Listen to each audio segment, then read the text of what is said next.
Hello' বন্ধুসকল, মই আজি এনেকুৱা এডোখৰ ঠাইত আহিছোঁ। মই এই ঠাইডোখৰৰ পৰিৱেশ আপোনালোকক দেখুৱাবলৈ ওলাইছোঁ। আৰু মই এনেকুৱা এডোখৰ ঠাই আহিছোঁ, এইখিনিক আমি একৰকমে দীপৰ বিল বুলি কওঁ।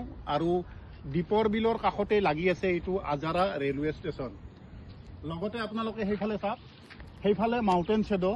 আৰু আমি এইখিনিত এটা সময়ত আমি ইয়াতে ধান কৰিছিলোঁ। মোটামুটি এবছৰৰ আমি ভাত উলিয়াইছিলোঁ সেই ধানেৰে। কিন্তু এইডোখৰত চাওক, আমি যিবিলাক ঠাই আমি দীপৰ বিল বুলি কওঁ, এইবিলাক ঠাই এতিয়া সম্পূৰ্ণ মাটিৰে ভৰি পৰিছে। আৰু ইয়াতে হয়তো এটা সময়ত ডাঙৰ ডাঙৰ ফ্লেট হ'ব। আমি শুনামতে কোনোবা মন্ত্ৰী MLA এই মাটিখিনি লৈছে।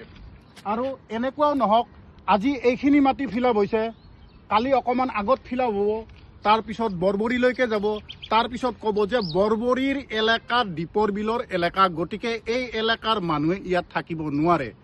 আৰু মই শুনামতে ইয়াৰে যিটো ৰেলৱে ষ্টেচন আছে, ইয়াৰে ৰেলৱে ষ্টেচনটোও যথেষ্টই ডাঙৰ হ'ব।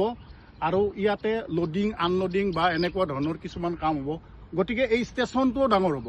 গতিকে এনেকৈ গৈ আমাৰ এই যিখন দীপৰ বিল, এই দীপৰ বিলখনৰ পৰা 850 ঘৰ মানুহে যিটো পেটৰ ভাত মোকলাই আছে, এটা সময়ত এনেকুৱা হ'ব সেই 850 ঘৰ মানুহৰ পেটৰ ভাত নাইকিয়া হৈ যাব।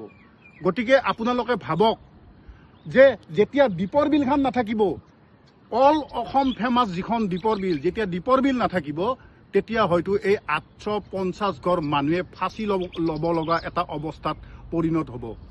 গতিকে আমি দীপৰ বিলখনক লৈ গৌৰৱ কৰোঁ। লগতে আমি দীপৰ বিলখনক লৈ আমি বহুত ভিডিঅ' বনাওঁ। আৰু দীপৰ বিলখনৰ কাষত যিখিনি সেউজীয়া পৰিৱেশ আছিল, মই কিছু সময় পিছত বা অন্য ভিডিঅ'ত মই আপোনালোকক দেখুৱাম। যিখিনি আমি মাটিয়া চকৰদ কলিতাপাৰা বুলি কওঁ, তাৰে কাষতে যিটো মন্দিৰ আছে, সেইখিনিত গৈ মানুহবিলাকৰ জিৰণিস্থল।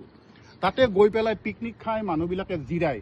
গতিকে তাৰে গছ বন কেনেকুৱা ধৰণে কাটি তহিলাং কৰি সেউজীয়া পৰিৱেশ নষ্ট কৰি এটা বেয়া পৰিৱেশৰ সৃষ্টি কৰিছে, দীপৰ বিল ধ্বংস কৰাৰ যিটো এটা ষড়যন্ত্ৰ ৰচিছে।